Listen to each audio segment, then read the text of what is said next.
अच्छा जी, बिस्मिल्लाहिर्रहमानिर्रहीम, अस्सलाम वालेकुम।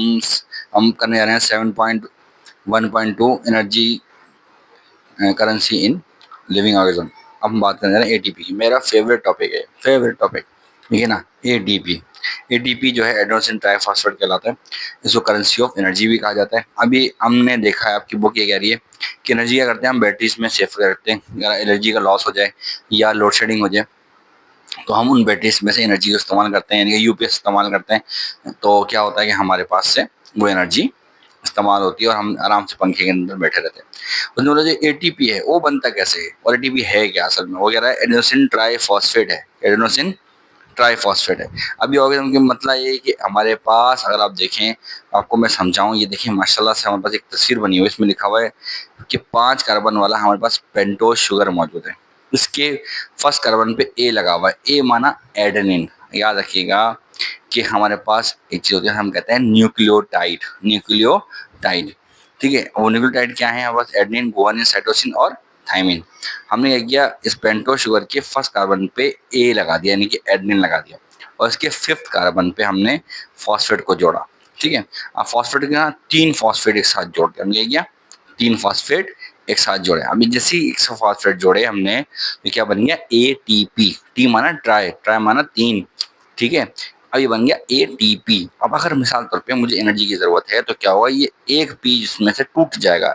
जैसे ही ये टूटेगा, आप देखें आपकी आगे फिगर के अंदर क्या लिखा हुआ है, पेंटोज शुगर था, अभी एक दो रह गए, पहले कितने थे, 3। तो क्या कहलाएगा, ए डी पी। डी माना डाई, डाई माना 2, ठीक है। क्या हो गया, A D P, A D P माना एडेनोसिन डाइफॉस्फेट, ठीक है।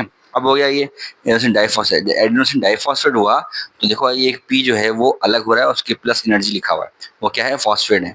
अब क्या होगा कि भाई जाहिर सी बात है, फॉस्फेट जो है वो निकलेगा, टूटेगा, तो उसमें से एनर्जी रिलीज होगी, और एनर्जी कितनी रिलीज होगी, तो लिखा हुआ है आपकी बुक में कि 7.3 किलो कैलोरी पर मोल निकलेगी।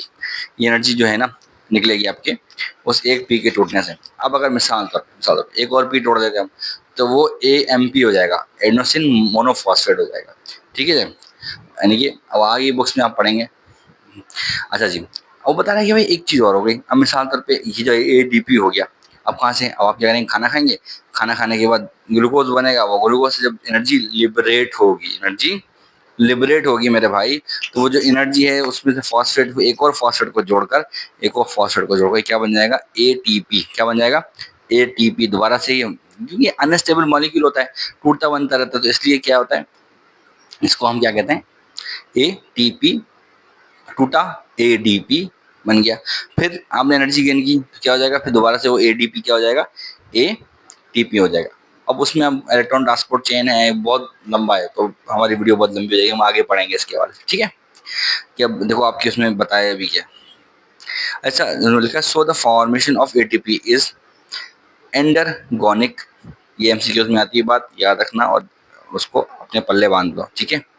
एनर्जी इनटेक, एंडरगोनिक माना एनर्जी इनटेक, और process that break down of ATP क्या कहलाएगा, एक्सर्गोनिक। क्या कहलाएगा, एक्सर्गोनिक, ठीक है, एनर्जी लिबरेटिंग प्रोसेस, ठीक है।